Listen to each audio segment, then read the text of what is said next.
Hang about, and I'll be filling the kettle up in a minute as well. You reckon you'll get dark, Phil? Oh, that's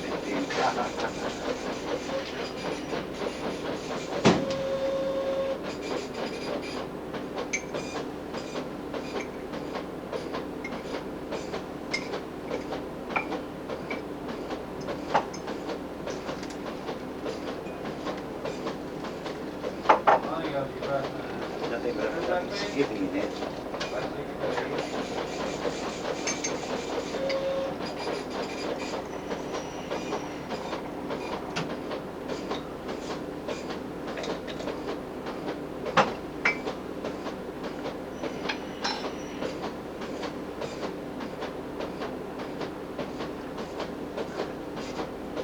And I can't be doing a kettle as well, Roy. What? Can't be filling a kettle again. Well, how are you? Haven't you got a lot of security studies in there?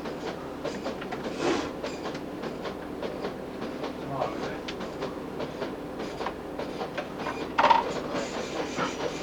I'm now going to fill the kettle again. 0773. 7. Yeah.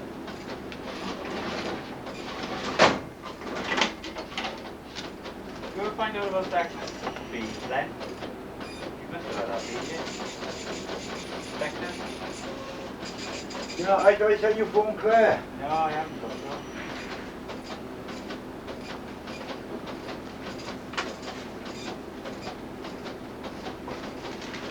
We've read everything in from Mr. Pratt. Oh, mate, yeah, I forgot all about you, mate. Eh?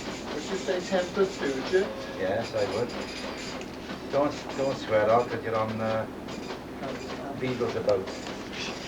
Alright?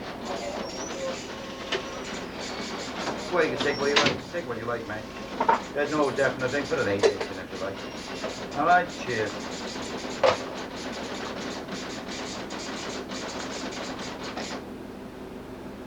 Empty.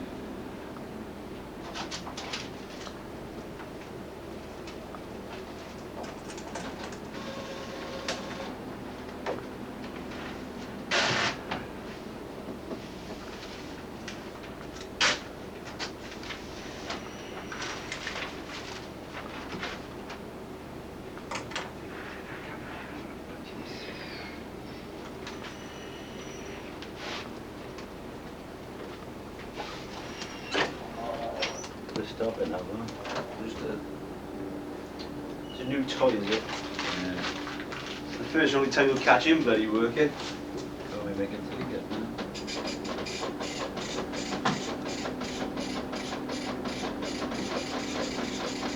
Sit up straight, Len.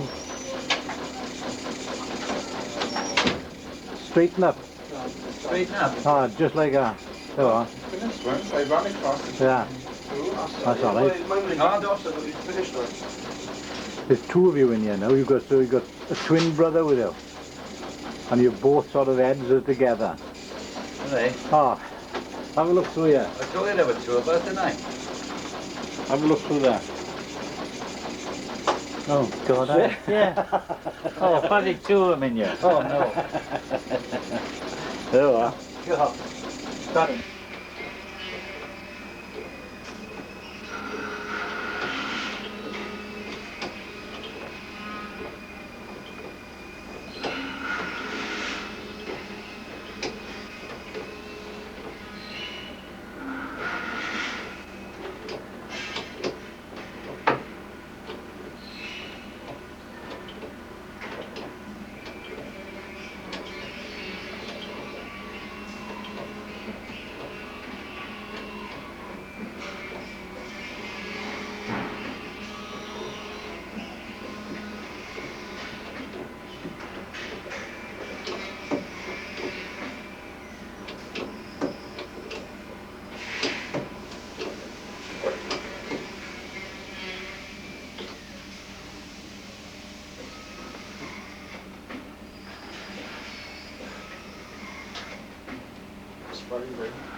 5.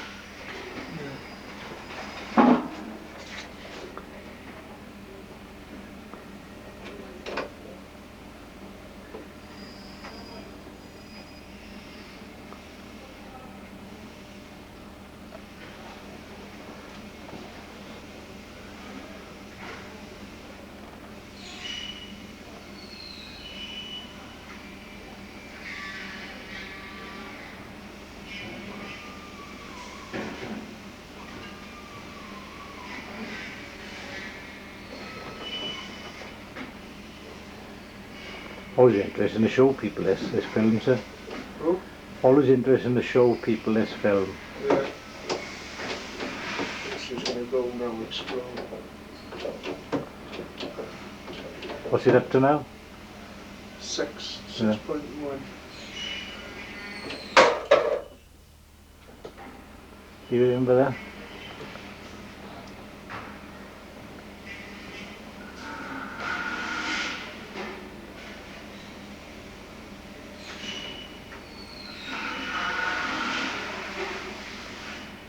Right, Martin. These blue movies. They're filming here. What are you going to say to us then, Joanne? Say something. Look at the camera and say something. What do you want me to say? Well, say anything. Say, I'm Joanne and I'm your friendly receptionist. I was your friendly receptionist. Why, Joanne? Say, What? why? I'm not working here anymore, am I? When you finishing? I'm not talking on that, right? When you finishing? Just say. Not soon enough. How long have you been with the company? 14 months. Have you? Have you enjoyed yourself with the company? Yes. Have you? You're not lying, are you? No, I'm not lying now. I've enjoyed working for contracts for Richard Scar. Who's your favourite person working in the company? Have you got a favourite person? 3. Who's your favourite persons? Kate. Yeah, First. yeah, Dick. yeah.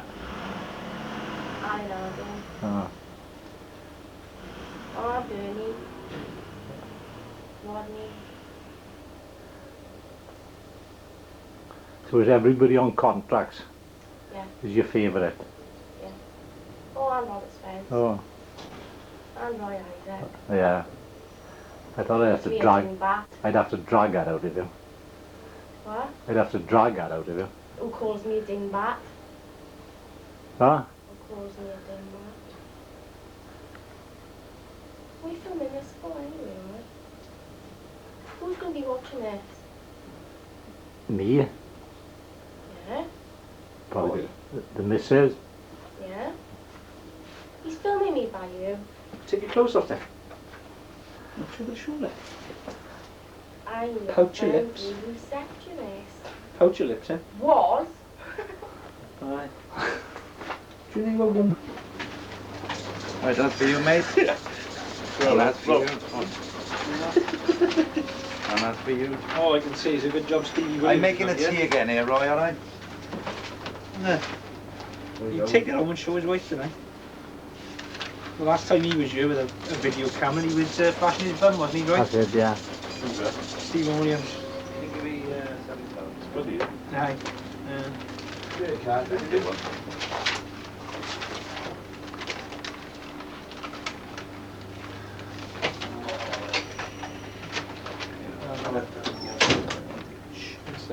So 203, 350, right.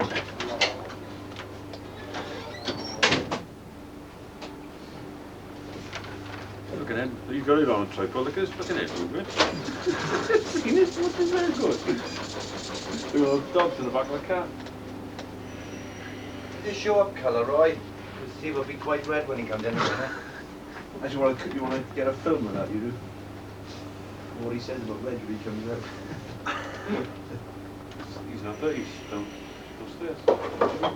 Yeah. I'll send another fax. Look, we don't want your stuff. If it turns out we're not going to send it back and it's only a past. So leave out with you, Rob, or do you want to go through me? Or? Can you just give me a couple of minutes? All right. I'll give me a list what I need. Double repeat to me.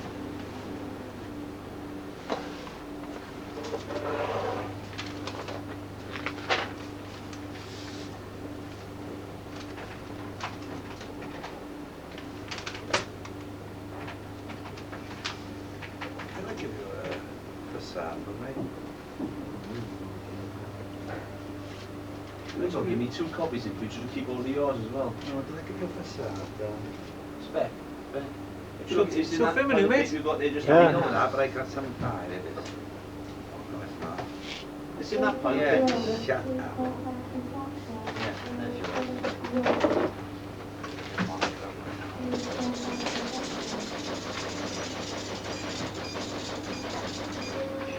Oh, true then.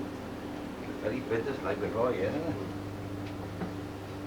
They say with contact reception, they never answer the phone, like, do they? When I put my last line, it'll show up. Hello? Yeah? Okay. Hello? Hey, mate. Yeah?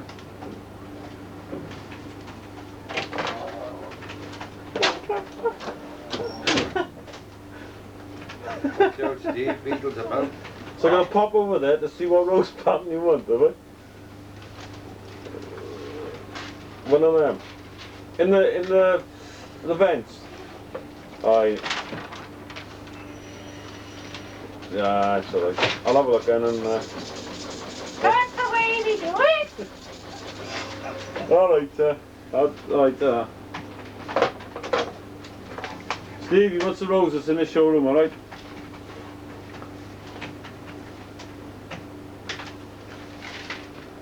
Yes, we are. Hello, how are you? Some fucking crap. You know he's snapping again. Look at this. Roy, hurry in a minute. You never go and show your wife this time, you right?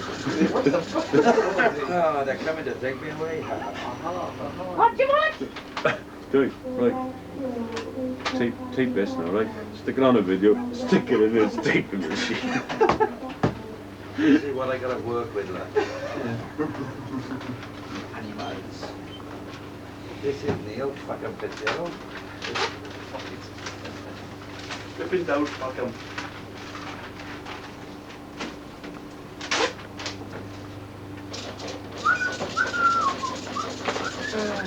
Alright, okay. And now we are 1, 2, 3, waiting 4, for 5, tea. 6, 7. Yes. Roy, Don't me, yeah? it's your turn to make the tea, I believe. No, it's no starter. You started in an end, haven't you? How am I going to get a unit made quick? And the bowl's gone now, actually. Let's get a new one. I need 2, yeah.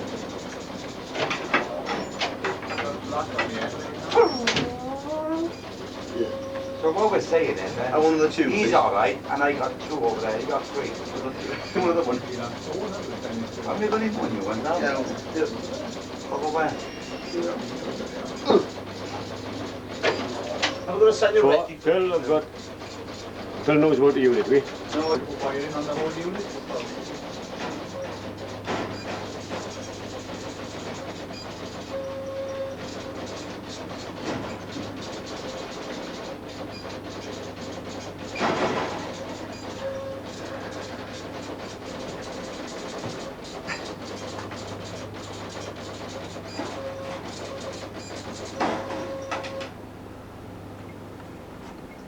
What? Shit hot, man. Right? Now, Can where's we go the other whole one? hog and have another new one? Let's try another new one. Aye, go on then. Tell me, we'll need shades in here tonight. You alright over there, Roy, or do you want some? Oh, really good again. Do you want some over there, Roy? No thanks, no. Alright, mate.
Take care.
Just zooming in now to a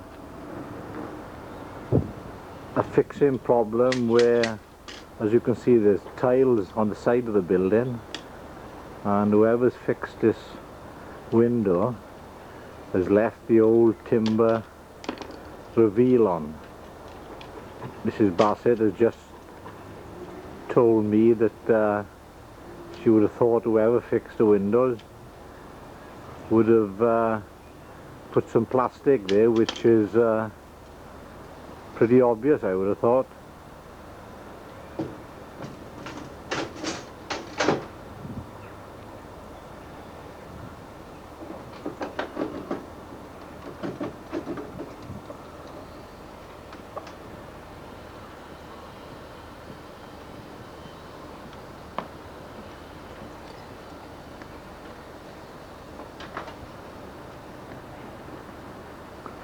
And this is Steve now fitting a 5-point mushroom headed lock set to the front door.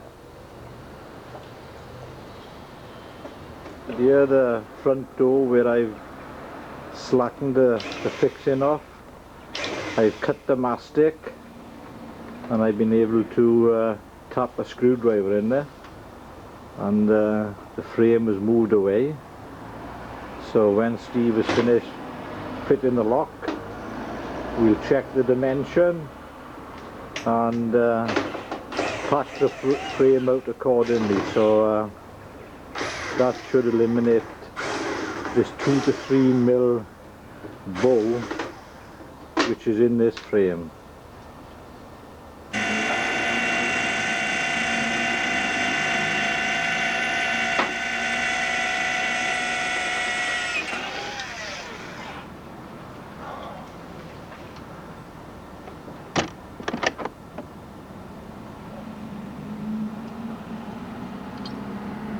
Although we've moved the door jamb approximately 2 mil over by packing it out, the latch is still relatively light. There's really nothing more we can do for the latch. Steve at the moment is inside fixing the security chain, and that's all we've got to do then is to put extra packing onto the panel of the door.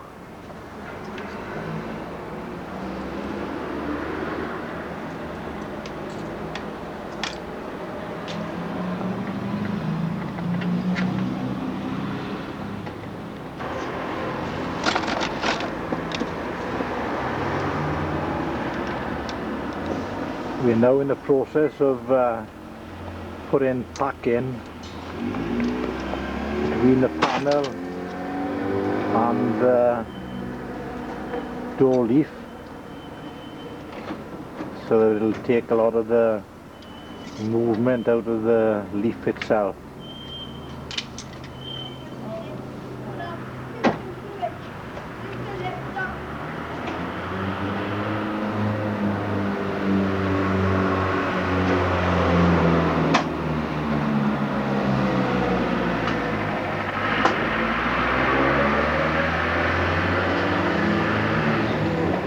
Looking at fixing screws without any cover caps put on them.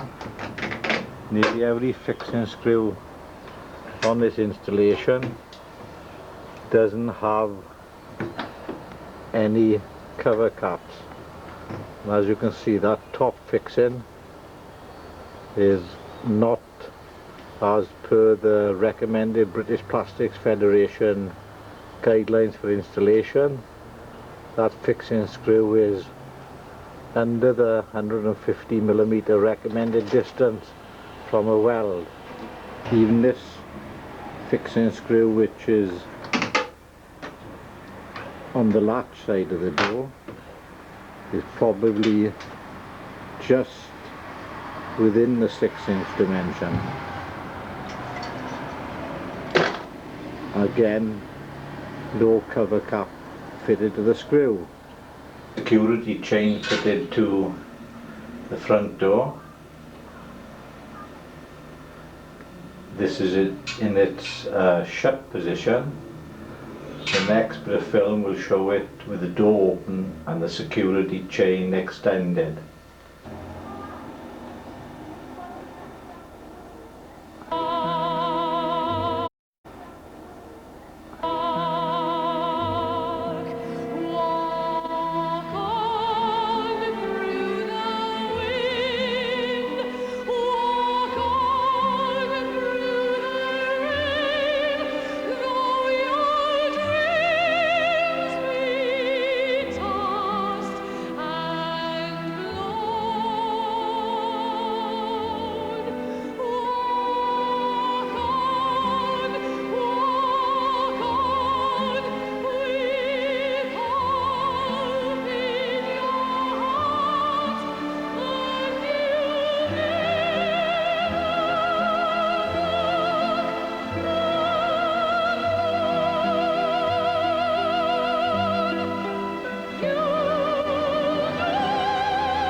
Controller of BBC One has been unceremoniously kicked out of shot. He was standing there. He ought to have known better. That's what we say. Right, did we enjoy all that music? I did, and I thought Martine McCutcheon, apparently she had flu, and she sounded wonderful. Old show tune again she was singing. Very good indeed. And that old favourite day, You'll Never Walk Alone. All right, the night is yet young. Still to come, we'll have full news updates from around the world, and we'll be going through the night with music. Dame Edna Everidge, David Attenborough, I should say, and myself. There is a difference. There is a difference, and I know the difference.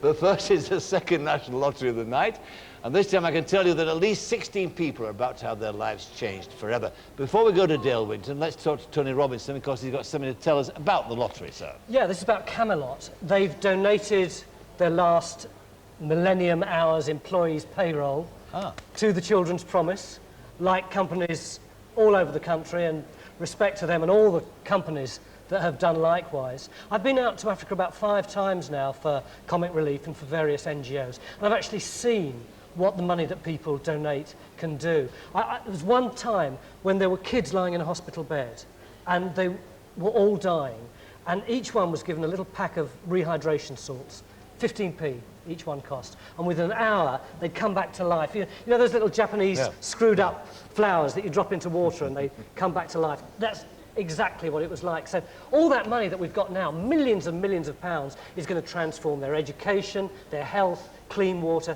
So please, let's keep getting that money in. 0800 10 60 10. That's the one. 60 10 60, I think. Is it? We'll get the number up in any case. Please put the number up for us. And thanks to Camelot for their gesture. All right, here's Dale Winton.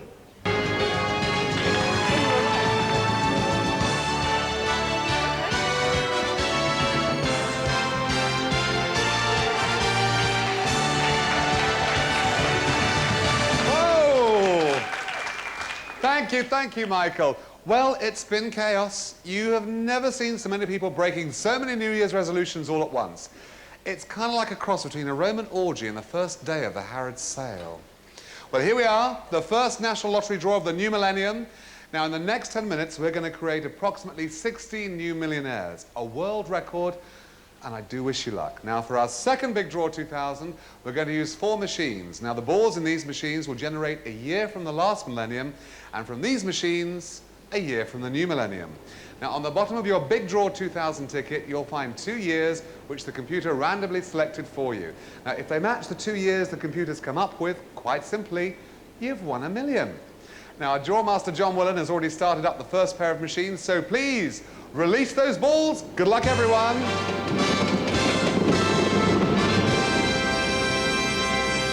OK, live on the BBC, it is the second of our big draw games on 2000 today. We're looking initially then for the first 2 digits of a year from the last millennium, the one just gone. So press the button, Dale. Let's see how we get on. Good luck.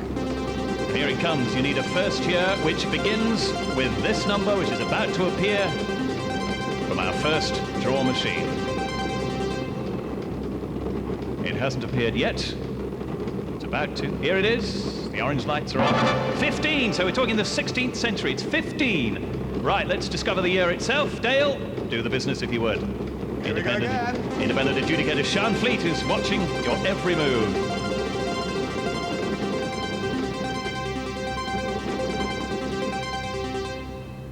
And it's about to appear again. They're taking longer than they normally do these things to appear.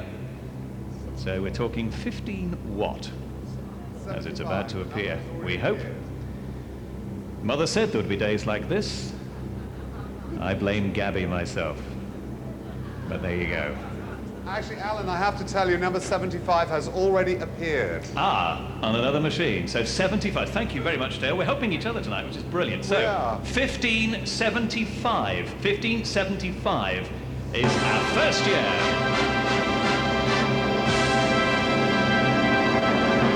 OK, Dale. Thanks, Alan. Now, to find the year from this new millennium, our draw master, John Willen's, making his way over to our second pair of machines. They've already been started, so now, please release those balls.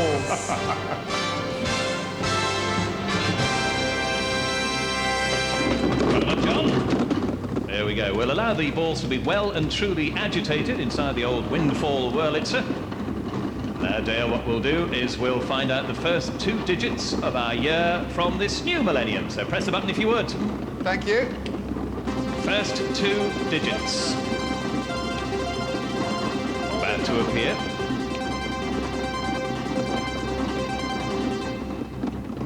It's about to appear from the machine. Just come out of that one. And it's 32. 32. So all we need now is the exact year. That's the second digit. That's the first digit there. So it's 2832.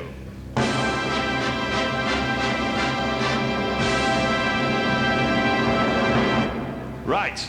Let's recap. The 2 dates chosen tonight are, check these on your tickets, 1575, and to go with that, you need 2832. 1575 and 2832. My friend Dale. Thank you, Alan. Now, if those 2 years match the 2 years on the bottom of your Big Draw 2000 ticket, start breaking those New Year's resolutions now, because guess what? You're a millionaire! Fantastic.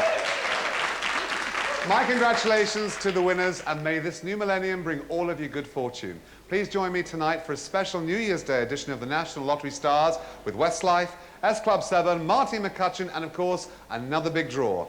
I hope you've enjoyed these special lotteries as much as we all have. It's been a wonderful way to see the millennium in. Now, if you're Scottish, stop it, Alan.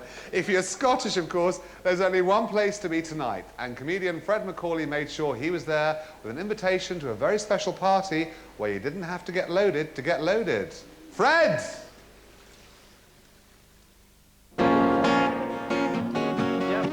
Lots of partying going on tonight, lots of celebrating. It's a time for reflection, a time for anticipation, and I think more than anything, it's a time for hospitality and generosity, which is why we're here at the Big Issue Open Hogmanay. Tricia here is one of the organisers. Tricia, why did you do it? This time of year, people spend time with families, friends, everybody's partying. Homeless people don't have anywhere to go. Right. Somewhere for them to have a good time at New Year.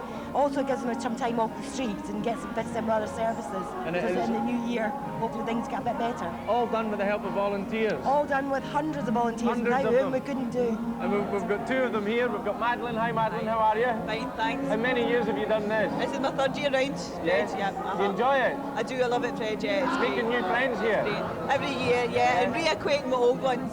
Is it Linda? Linda, your yeah. 3rd year as well? This is my 3rd year as well. And the thing about making friends here, it's not just with the other volunteers and the staff, but all the guests who come here. We have a great time. Well, we've got a couple of guests over here. If you can join me, we're going to speak to them. Steph is right here. How are you doing? Not bad, mate. Good. And Karen, how are you? Yeah, 2000 is going to be a very special year for you, I gather. definitely. Tell us what you're doing. Look next to my way. She's hoping. Wish she's hoping. She's hoping you're going to get married. Wish you all the best when that comes Thanks, around. Fred. Over here, this is Sparky, a performance poet. How are you? Fine. Good. How's it going? Great, aye. Excellent. You've written a poem for the year 2000, yeah? Aye. As the bell's tolled, just raise up your glass. Live for the moment and not for the past. This is our millennium, our future, our kin. For within ourselves, the new dawn shall begin. In the hope of peace, I wish you all and I send. And let's all stand together and toast as one, the beginning, not the end, in the 21st century. That's brilliant. Well done, Sparky. Give him a round of applause. Everybody's doing a turn here. I'm going to be doing a bit of stand-up comedy myself very soon, so join me for that. But in the meantime, let's just enjoy the atmosphere and the music here at the Big Issue. She's a negative. Thank you very much, Fred. Now, Alan Dedicott, are you still there? Alan? No, I want to know why he blames me for the balls dropping. I've got no idea. What's it got to do with me, the way the balls drop? Don't blame me either. Don't blame me. Well, that was an interesting experience, Gabby. It was. I enjoyed every minute of it. Yes, I'm sure you did. Now, if you don't mind, Alan, we're going to go back over to Southampton. Maybe there'll be some news of a millennium baby. Nick Knowles, is there any news? He's still there, though. Oh, well, yes, we do have... Well, we have some news, It's very confusing here. I mean, it's... You know, nature just doesn't happen the way... Totally unplanned. Sue Marshall, midwife, who we've met many times. How are the twins doing? Or the potential twins The doing? twins are coming along brilliantly. Linda is in theatre. She's aiming for a normal delivery. She is pushing for all she's worth. The first twin is well on his way, and it's watch this space. Okay. The second twin will follow along. Yes, we hope so. No, we do indeed. All right, thank you very much. So I want to come and introduce you to. Oh, look at this. Let me come around this side because I'm going to make sure that you can actually see. This is Jane and Scott, and let me introduce you to a new life for 2000. This is little baby George, who arrived about an hour and a half ago. Isn't that right? Yeah. About an hour and a half. And a very proud dad because you've got what, 2 girls so far? Yes, I have. Yeah. And now? Now I've got a boy. Look at his face. I've got a boy. How are you feeling, Jane? All right, yeah. Yeah? A bit sore, I should imagine. Just a little bit. You won't be having another baby soon, are you? Definitely not. No. He is just fantastic. New life for the new millennium, and that's what we're saying. Right. That's what it's all about. How about the fact that you had to spend the Millennium Night in here? Was that planned, or? He couldn't party, could he? No, it definitely wasn't planned. It wasn't planned? You didn't No. plan to have a Millennium baby? No, we did not, no. And how long were you in labour? Not long. About a couple of hours, I think. That was all. Yeah, a couple of hours. Wow, that's Way to fantastic. go. Little baby George. OK. Now, I'm just going to pop outside for a second. Thank you very much for introducing us to baby George. I want to nip down to A&E to get an update on what's going on there. We can go down to consultant John Hayworth, who's in charge of A&E. Good morning, John. Good morning. Happy New Year to you. And to you. Happy New Year. And how are you? How is it down there? It looks fairly quiet still. It's steady at the moment. It's been steady during the day, but it's going to get busier just about now. We've already had the first few alcohol-related attendances. A couple of firework injuries have come in as well. I can tell you, I've just driven in here, and it's wet out there. There's a lot of people staggering around the streets of Southampton, and a lot of traffic around. So I think we're going to get some more business pretty soon. OK, so it's starting to get busier here, Gabby. The hospital continues, and the people that you know so well are going to be continuing all through the night here and into the morning, just like they do every day of the year, looking after us. Please say Happy New Year to all of them, Nick. Thank you very much indeed, and we'll be going back to them later on this morning. Now, take a look at this. Following the first children of the new millennium, Child of Our Time is a landmark new science series presented by Robert Winston. It's a series which will follow the lives of these new citizens of the year 2000. We explore the nature versus nurture argument. The shape of their lives all depends on an explosive combination of genes and the world around them. Generations to come. Child of Our Time, coming in February to BBC One. I'm looking forward to that. Looks like a fascinating series. Now, Chrissy Rock saw the Millennium in with 100 men. Lucky Chrissy. She's our angel of mercy, sent to warm the hearts of the lonely chaps who man the Morecambe Bay gas platform in the Irish Sea. The men have been at work all day, and some are working through the night. There are no drinks allowed on the platform, but knowing Chrissy, I'm sure there was plenty of fizz when the clock struck 12. How did it go, Chrissy? How did it go, Chrissy?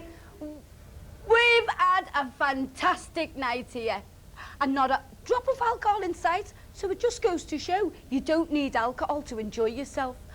Anyway, half the lads have had to go to bed, not because I've exhausted them, that is, but they've got to be up at the crack of dawn, do you know what I mean? Anyway, there's no rest for the wicked anyway. We've had a brilliant time, and I tell you what, Gabby, here, there's some talent on this platform, let me tell you. Look at this!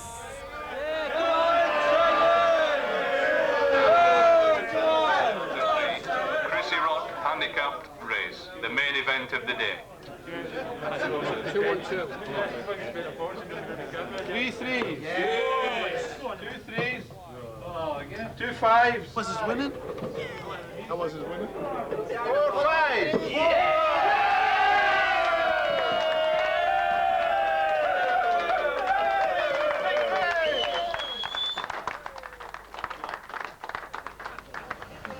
Sorry, Janice. £220 we've raised, Dave. The lads have given us so much fun today, so I'm going to give them a little treat because they've worked really hard, and I'm going to do my act for them. So let's go and see how they get on.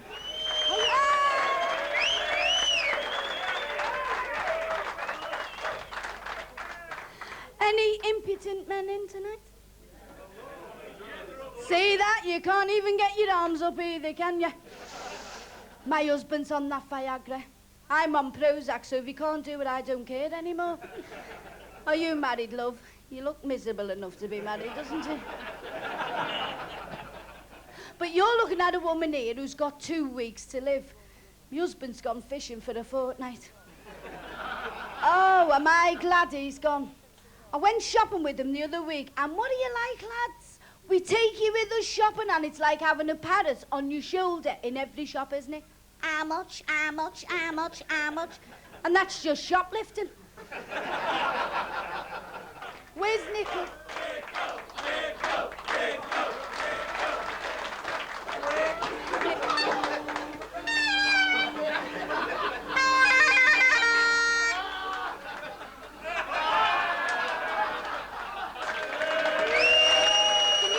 Far, far away, love.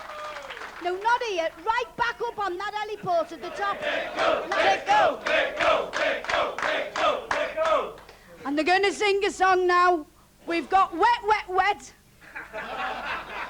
Or for those of you that don't like them, just 3 drips. We all live in a yellow submarine, a yellow submarine, a yellow submarine. We all live in a yellow submarine, a yellow submarine. Oh, I get by with little help from my friends. Oh, I'm gonna try with little help from my friends. Oh, I'm gonna try with little help from my friends. Do you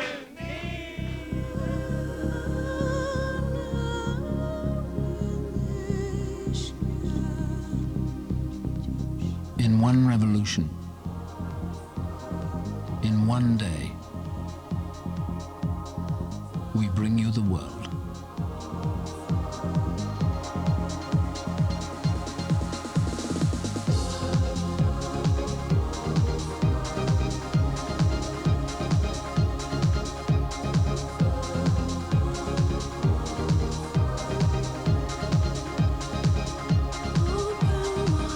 Wherever you are, whatever you're doing, the BBC is with you on 2000 Today.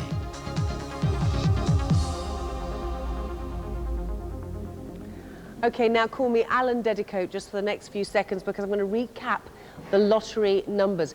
They were 15, 75 and 28, 32. 15, 75, 28, 32. Those were the 2 dates from the second lottery draw tonight. Congratulations if you've won £1 million. Enjoy your millennium. Lots more to come. In just a moment after the news, I'll be talking to David Attenborough and to Dame Edna Everage, who's over there in New York. In the meantime, let's have the news from Michael Burke. Michael.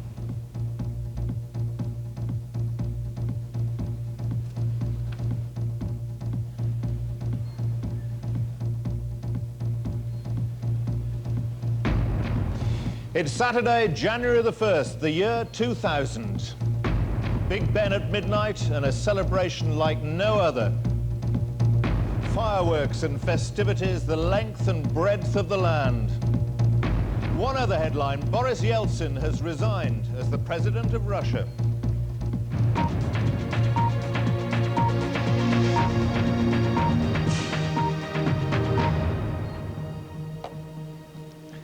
Good morning. Across the United Kingdom, people have been celebrating the start of the new millennium. Hundreds of thousands converged on city centres the length of the land to enjoy fireworks, street parties and concerts. The first babies of the century have been born, and there's no real sign yet of the millennium bug.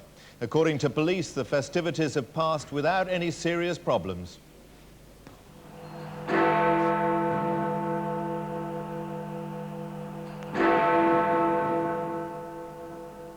Big Ben sounding the hour and 1,000 years.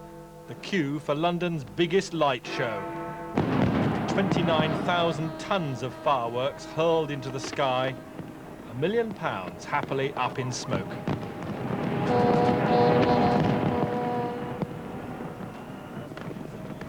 The river of fire along the Thames seemed all but drowned by the flame overhead. Across the nation, winter darkness was briefly defeated. In Edinburgh, Scotland clung to her claim there's nowhere else to be at Hogmanay, whatever the year. In Cardiff, thousands filled the Millennium Stadium. And in Belfast, the Loch was the great reflecting pool. Here, the year 2000 really does seem to offer a chance to throw off divisive history. But the most spectacular party is under the world's largest dome at Greenwich, home to time.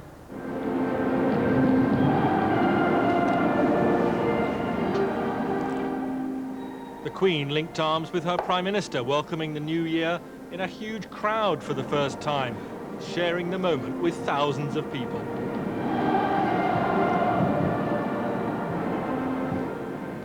A few minutes earlier, the religious and spiritual significance of this midnight was stressed by the Archbishop of Canterbury, leading the great throng in the simplest of prayers.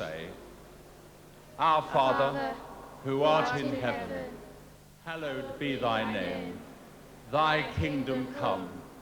Thy will be done on earth as it is in heaven. But many parties tonight are powerful because they're small, simple and traditional. Shetland banished the long hours of winter darkness and celebrated its future. Nothing so gentle at Cardiff's Millennium Stadium, the Manic Street Preachers.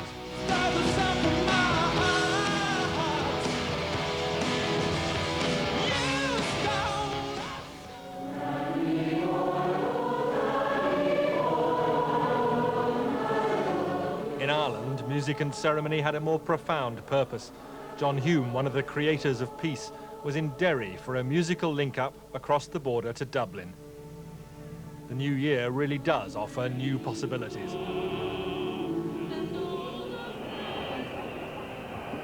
And the chain of beacons across Britain are a linking gesture too. Glasgow shot flame high into the city sky. And on the Thames in London, the Queen used laser light as the fuse for a thoroughly modern flair. Earlier in the evening, the Prime Minister launched another spectacular addition to the capital's skyline, British Airways London Eye. It is an empty big wheel after failing to get safety clearance to carry passengers on the big night. But that didn't stop another fireworks display. But the eyes of much of the world are on the dome in Greenwich tonight.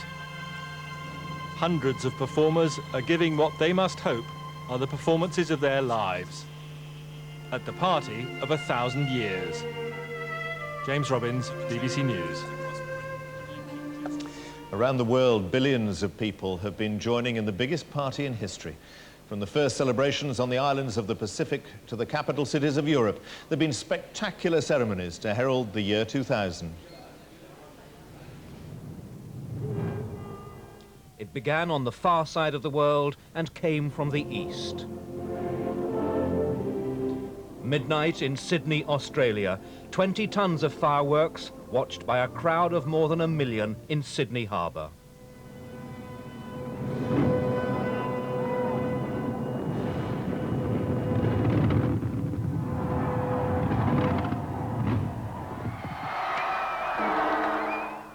And then, through the predominantly non-Christian nations of Asia, the first moments of the Millennium Year were celebrated, until a little more than 3 hours ago, midnight came to the place where it all began 2,000 years ago, to Bethlehem.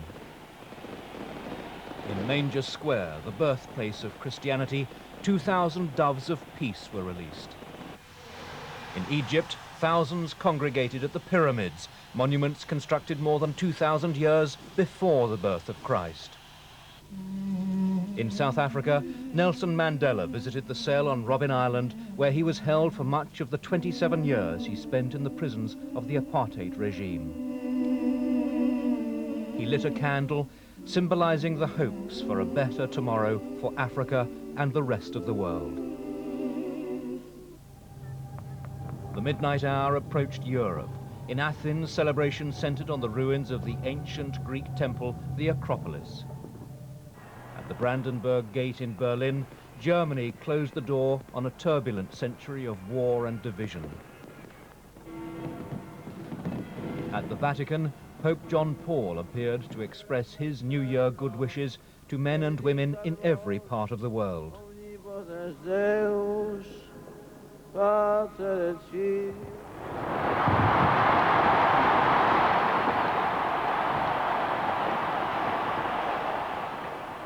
And in Paris, a spectacular display at the Eiffel Tower. 20,000 lights and several tons of fireworks were used as France joined the rest of Europe as it stepped across the threshold into the year 2000. Nicholas Witchell, BBC News. Other news at the turn of the millennium, President Clinton and Tony Blair have both praised Boris Yeltsin for helping to steer Russia away from communism.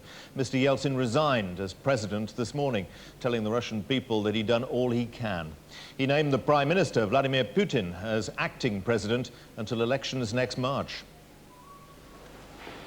After years of fevered speculation about what would come after Boris Yeltsin, it all ended like this. Thank you very much, Vladimir Putin said, casually accepting the leadership of the world's largest country. The transfer of the secure briefcase containing the nuclear button and control of Russia's strategic arsenal came next. Boris Yeltsin is master of the dramatic surprise. He used his traditional New Year address to drop his greatest and last bombshell. And in the poignant final moments of the reign of Tsar Boris, perhaps this is his greatest gift to Russia, that the long-awaited transition, when it finally came, was low-key, informal, and smoother than anyone he had dared imagine. Tonight, Vladimir Putin made his first presidential address at midnight, a new face for the new millennium. There will be no power vacuum, he said. There was a warning, too. Anyone who tries to act outside the constitution, he said, will be crushed. Boris Yeltsin leaves the stage much as he entered it, with a dramatic gesture that leaves his political opponents in bewildered disarray. Tonight, he becomes the first leader of this ancient nation to walk voluntarily out of office and into retirement. Alan Little, BBC News, Moscow. Most of the hostages freed from the hijacked Indian Airlines plane have arrived back in Delhi. The crisis ended after India released 3 Kashmiri militants. The Indian government's been criticised for agreeing to the deal. Amid the wreckage of the Afghan conflict, the agony of Flight 814 reached its end today at the airport of Kandahar. The plane has sat here for a week. This afternoon, a sudden flurry of activity. Negotiators from the Indian government arrived to concede to some of the hijackers' demands. The Indian foreign minister was escorted across the tarmac to seal the hostages' freedom. On news of the deal, the hijackers warily emerged from the plane. Their identities are still unclear.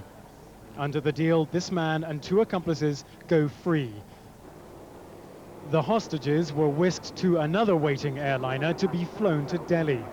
To buy their freedom, India agreed to free from jail 3 men convicted of fighting for Kashmiri separatism. Relieved Taliban militiamen were praised by Indian officials for their handling of the crisis. 8 days in, 1 man dead, and the hijack is over. The hostages are free. But the damage to the always fraught relationship between India and Pakistan is still to be calculated. From India have come hints that Muslim Pakistan sympathized with this act of terror. The hijacking will only worsen the tension on the Indian subcontinent. Adam Brooks, BBC News, Kandahar. Well, back now for an update on how the Great Millennium Party is going. First, our correspondent George Eakin is in Trafalgar Square. George, lots of fun, but is there any trouble?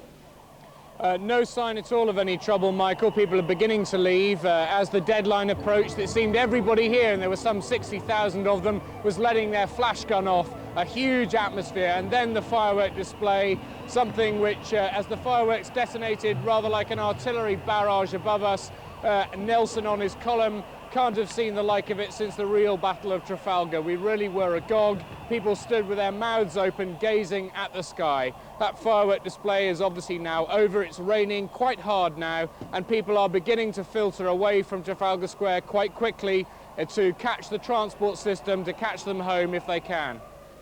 George Eakin, thanks very much indeed. Well, how's Hogmanay going? Kirsty Walk is still in Edinburgh. Kirsty. And Michael Burr, you should know what Scottish Hogmanay is like because you were the BBC's energy correspondent. Edinburgh is still going absolutely crazy. But it's worth remembering that actually in villages and towns all over Scotland there are street parties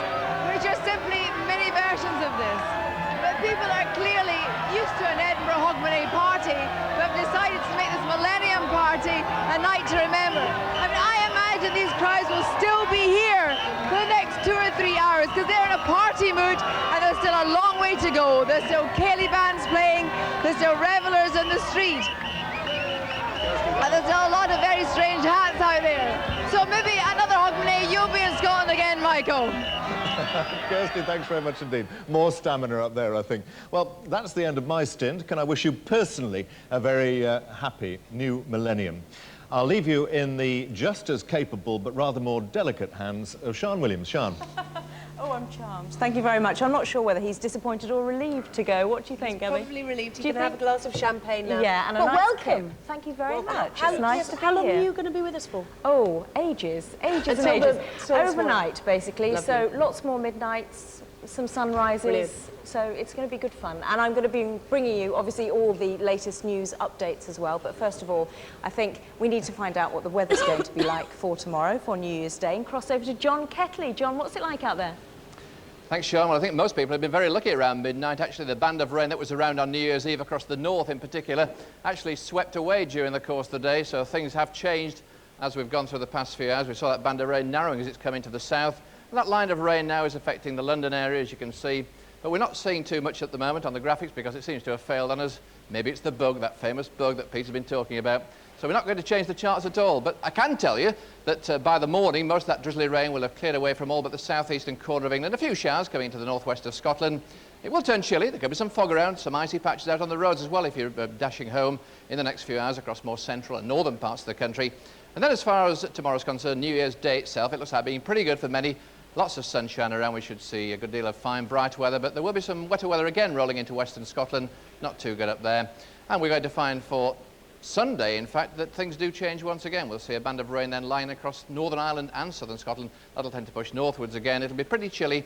The big problem about England and Wales, perhaps on New Year's Day and the following days, that we're going to see some mist and fog around, particularly on Sunday. And that fog could be rather slow to clear across more southern parts. And where the fog does linger, on Sunday especially, we're going to see it pretty chilly, just 4 or 5 degrees. That's it from me. I'll be back just before 3.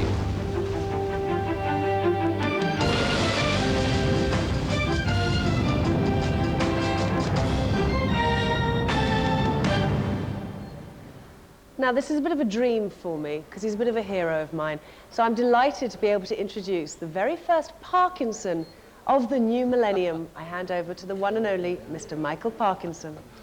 Dear, thank you, Gabby. I don't know if it's a sort of fully-fledged Parkinson programme. I've got Sir David Attenborough here. And over in New York, shortly, we're going to be talking to Dame Edna Everidge. And I thought we'd just sort of round up now at this point and what we've seen so far, David. I mean, you've been holding a watching brief for us during the course of the evening. What have you made of it all? Well, I'm reminded of how we all felt when we first saw the world from Apollo. When we suddenly saw that we were really just one small globe in space. And I've had that feeling again tonight, that we've been round the world. Mm-hmm. And you may say that the millennium's a very arbitrary date, you know, and we know that it is. We know that it doesn't actually coincide with a particular birthday, as we used to think it did. And we know that the calendar has been messed about, so we don't know whether it really was 2,000 years or not. But the fact of the matter, and the important thing, is that people all around the world agreed, okay, time for a party. Okay, a time for looking back and for looking forward. And if all of us, all the world thinks that, that is not a bad start to be thinking together, it seems to me. Yes. Can I just say we're getting some terrible noise? I think it's doing John Ketley talking in the background. Could you rip his mic off or something like that, because it's a bit distracting.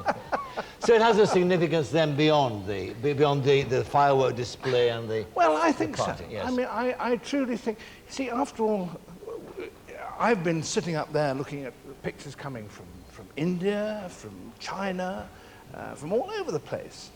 And the fact that everybody's agreed, okay, it may not coincide with events in our particular religion, but okay, this is a time for looking back and for looking forward. That is something. And I'm not suggesting that it's going to mean that people will forget their quarrels with one another, but at least it will understand that we are all together on this one planet, and we do have the responsibility to do something about it. What's been interesting too, of course, has been the way that this medium that we work in has brought all this together, the way that we've encircled the globe with technology. It must be interesting to you to think back, I mean, over the time that you spent starting in television. I mean, this was unthinkable, wasn't it? Yeah, was it ever? Yes. I remember when David's father, Richard, you probably do too, said, and now we have an important moment in the development of television. Within the next 10 minutes, 15 minutes, if we're lucky, we may get pictures from Calais. Yeah, that was about the limit of it, about 50 miles, It was. something like that. It was, that was the big nearly thing. down, and if you remember the satellite, it just went over, and you could only get a short period when you could see both sides, as it Yes. were. Yeah. So from that point of view, I mean, this kind of wonderful technology, the advance has been to the common good. Oh, I don't have any doubt about that. Yes. And the interesting thing, of course, is that what we have seen tonight couldn't have happened even 10 years ago. No. It was simply impossible. Yes. Talking about the advances in technology, I mean, what difference have they made to you and the job that you particularly do, filming natural wildlife? Has it made your job easier? Has it made it more... Oh, yeah. Certainly it's made it easier. I mean, no, it hasn't made it easier, but it's meant that it is possible to do things that we never dreamed were possible. We didn't believe ever that we'd be able to see in the dark. At least not in my lifetime, I didn't think. And yet here we have cameras which can really see absolutely in pitch blackness. And we didn't really think that we could ever see inside, let us say, a mole tunnel. Yeah. And now we've got little cameras, as you know, the size of your little finger that you can put in there. Yes. And so you can see all kinds of new things which you've never thought you'd see before. And looking back on that long career you've had doing the job you're doing, do you think you've actually made any difference? Do you think you've had a significant effect upon that which you love? Well, I think television has. I truly think that there has been an awareness, undoubtedly, an awareness of the importance of environmental problems, yes. Which wasn't there 40 years ago. Yes. It certainly wasn't. And the fact that we have now, most governments have to have a minister who says, yes, my responsibility is the environment. It's very important. And that in democracies, people say, we want to know what people are doing about that. Now, there's a long way to go, but it's a step. Now, why have people thought of that? Well, I truly think that seeing the natural world on television has led quite a lot of people to realize how important it is. What is it about the natural world, though? What is the fascination? These programs are not only informative, they're hugely, hugely popular. Yeah, because I think, well, I can think a lot of, as it were, negative reasons. That is to say, they aren't trying to sell you anything, and they aren't trying to win your vote. They are always true in a really profound way, and people recognize that, and people know that what they are seeing there is something which they share with organisms which are not human, and yet which are part of them. Yes. You know? And I think the natural world now, well, look what it's done to ecotourism. You see, why do people want to go to Kenya to look at these things? Because they know there's something rather powerful, and that there's something rather true about them, something rather important. And it's to that degree those kind of elements which they see in film of animals when they see it on television. Given that, I mean, we've seen one or two tonight of what I'm going to talk about, moments on television. I mean, television is about moments, isn't it? I mean, we've had one or two today. What would be, looking back again on your career, those moments you'd select by saying, yes, that was just remarkable, I shall remember that forever when I've forgotten the rest of it? Well, as a matter of fact, you know, that thing of Richard Dimpleby's going to Calais was very, very remarkable, yes. Because we suddenly saw, see, we had a rather proprietorial view here in this country, because after all, we invented television, and we put on the first national public service of television in the world, so we kind of felt we knew about it, and we did. And others came on later. The Americans came on, you know, a bit late during the war. They don't really actually realize that we did it first. But anyway, we did it first, and you suddenly saw that it was going to be worldwide when Richard introduced Calais. And you suddenly thought, my golly, we're going to see how Frenchmen live, you know, normal Frenchmen. And seeing how other ordinary people live is very important. And seeing how they celebrate is one way towards that. This is what we've seen a lot of tonight. We have. One of the miracles of this meeting we're in is that we can actually cross now live to New York, where a great treat awaits us, because we have actually there, we can see enthroned in the BBC penthouse, specially rented for such a personage. A miracle incarnate. A miracle. I mean, actually, you should do some research on this species we see before us. It's a Dame Edna. Dame Edna, good evening. Hello, Michael, and hello, David. Good day. You know, David, I could listen to you all night, and I almost feel I have. This is my luxury penthouse overlooking Times Circus in New York. Times Circus? And I want to ask you something, Michael. Yes. Why aren't you Lord Parkinson of Bray? I thought that you... I'm gravely disappointed, and I'm so choked I can't deserve speak. it. Thank you. You should do a Sean Connery. You should throw a little bit of a tizzy. Stamp your foot. The Queen's an old softy, you know. And what about Liz Taylor? I was thrilled about her. Yes. She's been jealous of me for years, Michael and David. But now she's a dame for her services to jewellery. And think of all her wonderful films. Well, I can think of some, perhaps. And then there's Lord Burt. Has he looked into your studio yet? We haven't Lord seen Burt of Shepherd's Bush? David, could I ask you a question? You're over in America. You've taken Broadway by storm, of course. I have. It's wonderful. And well-deserved, very well-deserved. But may I ask you, have you got family in America? Well, I don't. Well, my son Kenny is designing my clothes here. Yes. And my dysfunctional daughter lives here with a retired Czechoslovakian tennis player, a strange woman.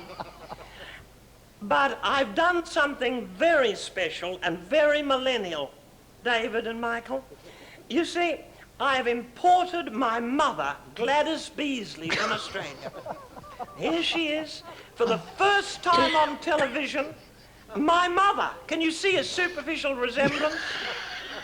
I mean, she's like me, except, well, she's not in showroom condition, I'm afraid. In fact, I think she thinks she's still in Australia. May I ask, Damon, how old your mother is? Well, I don't know. Let's look at her. I have brought a wonderful Chinese geriatrician with me, Dr. Tang, and I'm hoping, because my mother may have been born in the 19th century, that she might make a bit of a record soon. Dr. Tang, just tell me, will she make it into the next century here? She will. My mother will soon be straddling 3 centuries. That is absolutely... I thought her straddling days were over, too. Yes. Has she been able to share... Isn't it exciting? I hate to interrupt you, but there's That's an all right. echo in my earpiece. But I've heard the exciting news that Mr. Boris Yeltsin is going to be the next head of light entertainment at the BBC. That'll stir things up.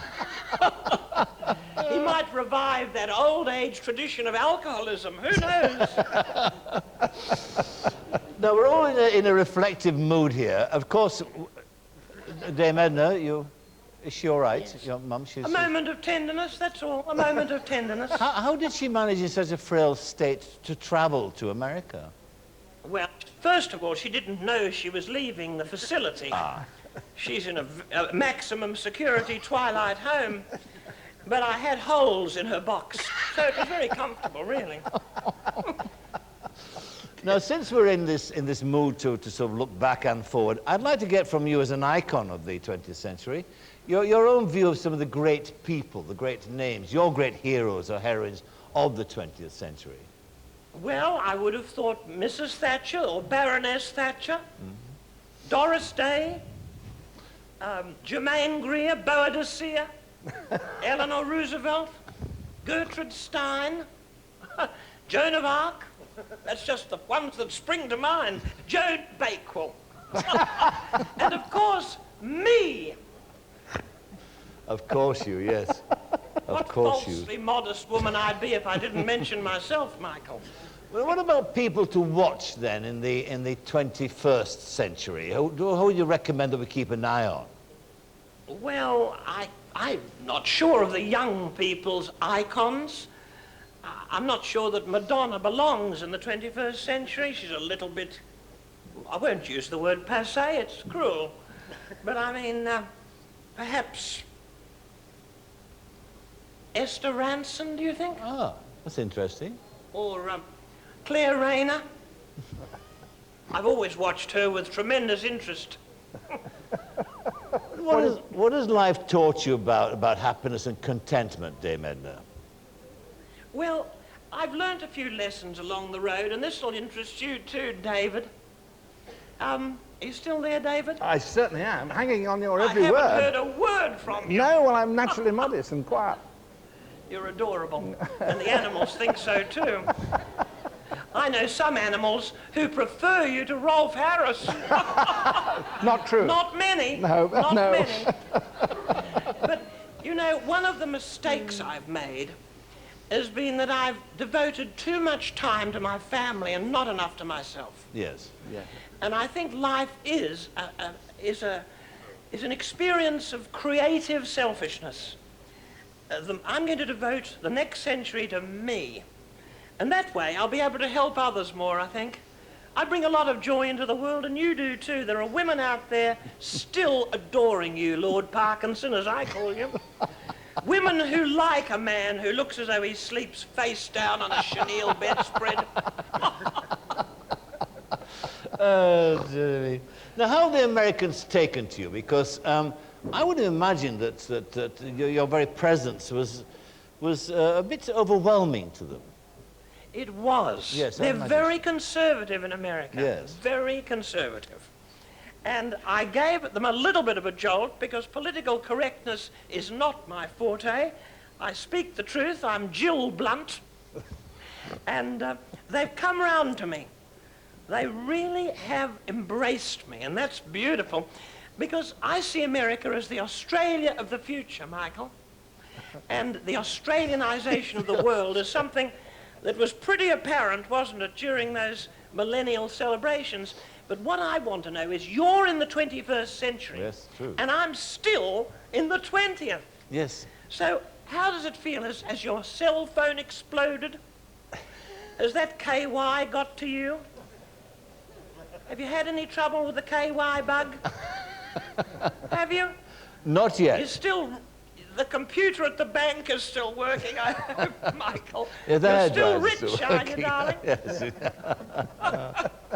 Now, have you heard much attention from suitors in America? American men, have they staged or Yes, Johnny's? I've had approaches. Henry Kissinger is one. Donald Trump. Yes. Prince Rainier of Monaco. Gore Vidal has been on his knees. Not for the first time, either. So, but I say no. I enjoy my freedom. I enjoy just... That is sharing a little bit of our experience, hope, and strength with our adoring possums.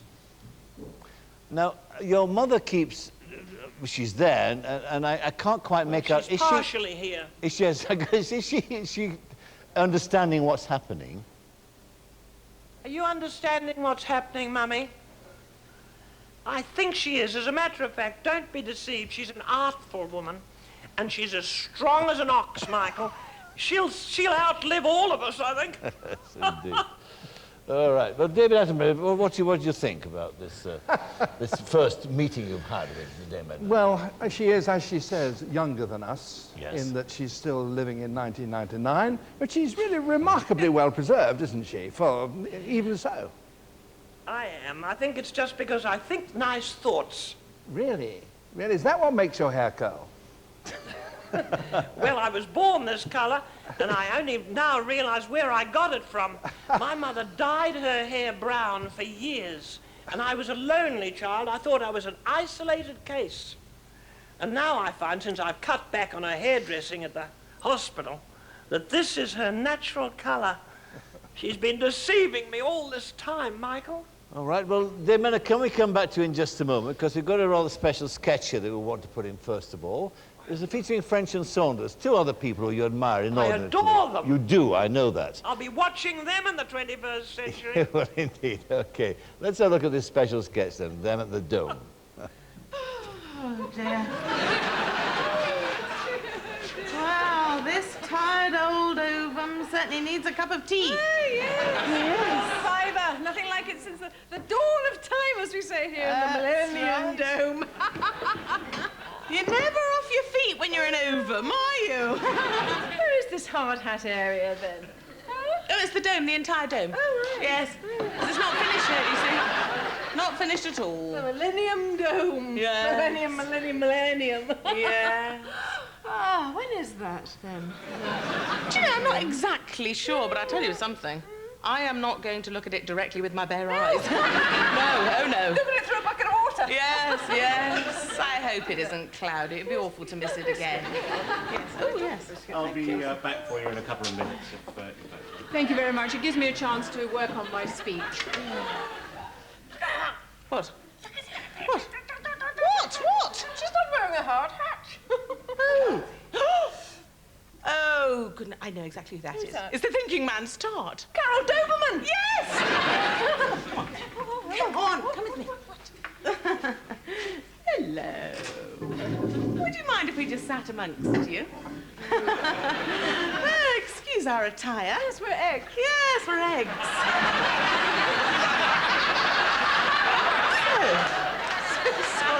So, could you put us right? Are you who you think you are? Would I be right in saying you're a tart? Dear. Oh, you know she is. Yeah, come on, Jean. Come on, don't be shy. Am I warm with tart? Joan Tart. Yes, Joan Tart. Bakewell. My name is Joan Bakewell. Oh. None the wiser. Oh, yes. That's you. That's definitely you. Yes. Are you here for the Millennium Dome? Yes, I'm making a speech. Oh, she's the one. She's the speech. She's the clever one. Specky Four Eyes. Let me test you on that. Yes, No. Oh, right. Yeah. Well, Jean, what actually are your key moments of the millennium? Yes, because we've got ours. We've got a list, haven't we? Yes, we have. We've made a list. All right. If I tell you, will you let me get on? Oh, we've got it back in the womb in a couple of minutes. Yes, come on. Hurry up. Right, well, my chief moments of the millennium are Magna Carta, the Reformation, yes, the everyone says that. Oh, we'll do our list. Oh, let's do our Quickly, list. Yes, it's we've much got to quicker. go. We start at the beginning of time, 200 years ago, with the Big Bang, stroke God. Yes. Yes. And then ice, walking with dinosaurs. Yes. Oh, I miss them so much, don't you? Cleopatra. Yes. Of course. I, Claudius, Ben-Hur. Yes. Now, didn't Jesus come around the time of Ben-Hur? I don't know. Was he before Henry VIII?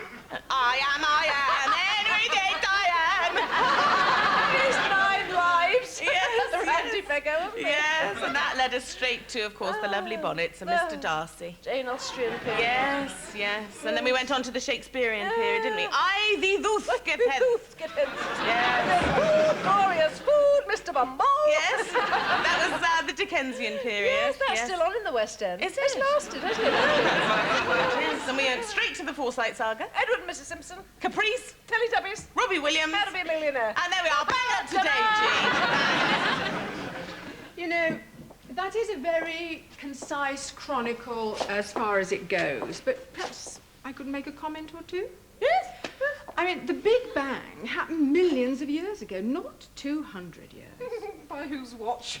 and, you know, I'm surprised you've missed one of the most important and significant influences on popular culture today.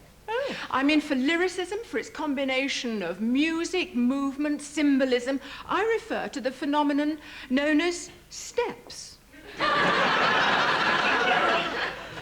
My boot-scooting baby is driving me crazy.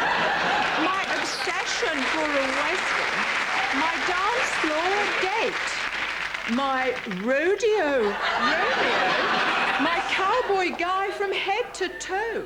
Gonna make you mine. Gonna get in line. 5, 6, 7, 8. Well, let's cross to Dame Edna Everage and see what she'd made of all that. 3 of your icons there, Dame Edna. Oh, weren't Aren't they gorgeous? What joy they bring to us all. There is a little underlying current of anxiety about this festival, don't you think? The hysteria. I'm looking out of my window now. This is my own penthouse, viewers, in case you've just tuned in, and it's Dame Edna talking to Michael Parkinson and David Attenborough. And down here in Times Circus, they've got 1,000 portable toilets. 1,000 portable toilets. But there is, of course, if people want to wash their hands, they're there. But unfortunately, there are some people crammed in there so tightly, they have to wash their hands under their anoraks, many of them, sadly. I can see some of them doing it. All right. Well, Dame Edna, thank you very much indeed for joining very us. Uncomfortable down there. I'm sorry? I was just thanking you for joining us. It's been a pleasure. We have to move on. As midnight moves towards you, we move more distantly away from you. I know, but thanks for letting me know it's safe to move in to the 21st century. Dame Edna Everidge, thank you very much indeed. Thank you for having me at And your a very place. happy New Year when it arrives in America. There we are. Okay, so what about yourself then, David? I mean, what's in the future for you? Will you continue to go and making... Yeah, well, I'm dead lucky, aren't I? I mean, I have such privileged time going around seeing these things. What would I want to do other than that, as long as people would want me to go on doing it? So, Yes. I'm having a great time. Oh, there's a new series planned, is there? Yes, I was writing that early this morning. Oh, right. Well, yes, I was. Yeah. All right, well, David, thank you very much indeed for joining us and Pleasure. talking to us. And our thanks again to Dame Edna across the pond in New York. All right, we're going to Fred Macaulay, I think, now, aren't we? Is Fred ready? Then if Fred's ready, then let's go to Fred Macaulay in Glasgow.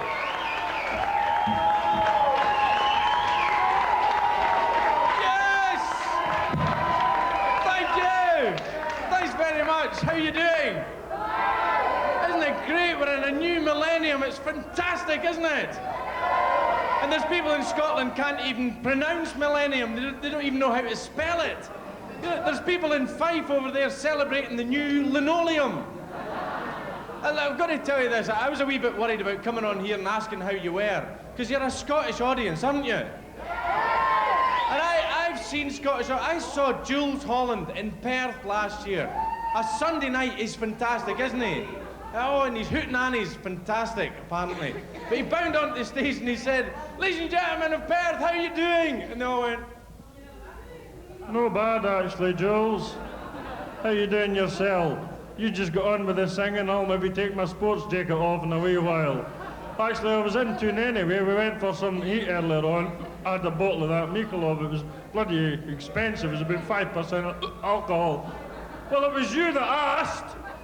Now, we've seen the dome. Did you enjoy seeing the Millennium Dome? Or the Linoleum Dome? Wasn't it fantastic? The cynics were saying it just looked like a big tent. Nothing could be further from the truth, could it? Because if it had been a big tent, you'd have had Mum and Dad outside arguing about where the pegs were. And you'd have had the kids playing with a 400-foot swing ball. Go on, give it laldy. Nothing like a tent, except the Mum and Dad would have been arguing and the wife would have said, "Where are the pegs exactly?" Have you ever noticed that when a man and a woman are arguing, a level of exactness creeps into the conversation because one of the two people involved in the argument might not be quite as drunk as the man. Where are the pegs exactly? But we're in Scotland, aren't we? We've got no dome up here, no dome, but we do have coming very soon a new Parliament building. Yes? And that is, I mean, the dome's like a walk upside down with some knit needles through it. The Parliament building in Scotland is like a boat upside down. Have you seen it? But the temporary Parliament, you know what it's got? It's got something that every democracy should have. It's got the Parliament shop. Yes, which is great because it sells marmalade. Which is fantastic because our new legislators can go in and they can go, "What we're going to do today? I know. We'll repeal capital punishment, we'll have a wee think about the poll tax, and then we'll buy some jam." I've got to do that. What we're going to come up with in the millennium? Time travel. Yes. I don't think they've invented time travel. You really? Do you think they have? I know. Otherwise, I would have come back from next year and written some better jokes. No, you were meant to go, no, Fred, no. People are saying, what would they do? Somebody said, do you know what I would do if I could invent a time travel machine? I'd come back and I would get rid of Hitler. Well, be that as it may, I thought maybe you could come back. Hitler was a painter and decorator. Come back, give him a big job. Busy hands are happy hands, aren't they? People have forgotten what the millennium was all about. Nobody yet has talked about the Son of God, have they? And I, for one, want to know what David Icke is up to. What we can do with the dome when it's finished. Do you know what I think we should do? Show it as a symbol of man's dignity. Grow some hair down the side and sweep it over the top, like Bobby Charlton did in the 1966 World Cup final. And at long last, we're in a new millennium. Can I just say one thing, please? I don't want to be anti-English, but please, now we're in a new millennium, will you please stop showing the 1966 World Cup final? We're fed up with it. Not that we want to we don't want any anti-English feeling, because I've got a special guest here tonight, ladies and gentlemen. Ladies and gentlemen of Glasgow, a young man who's got a fantastic career ahead of him in the BBC. You've maybe seen him in Red Alert. He was nominated for the Perrier Award in Edinburgh in 1999. He should have won the blessed thing. Will you please give a huge Glasgow open Hogmanay big issue welcome to the one and only Terry Alderton! Terry, have a good one, mate. Ladies and gentlemen, Mr. Fred Macaulay. It's the millennium. All the fireworks have gone off. It's brilliant. I'm excited. Are you excited? That's right. Thanks very much. She's mad. Anyway, good. I'm so excited. It's a millennium. I'm that excited. I'm like, that's how excited I am. It's so excited. It's the year 2000. We're all still here. So the millennium bug, up yours.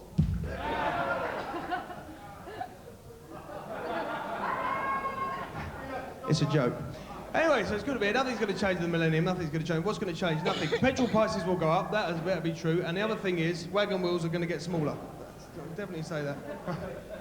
Wagon wheels will get smaller.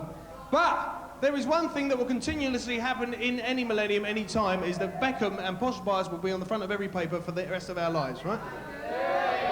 David Beckham, always on the telly complaining about this. He's always coming on going, I'm sort of sick and tired the way that everybody goes on about me and Victoria all the time. Because at the end of the day, I just play football and she just gets by. Don't you, Victoria? I don't know. And people are always saying that I'm thick, and that really annoys me because I don't know what it means. So, and the other thing is, well, Chris Eubank, he's going to be walking around. Chris Eubank constantly, he's going to be constantly inflicting his philosophies on us. He's always walking around telling us what he thinks, isn't he, Chris? He's always there going, may I say something to the people here?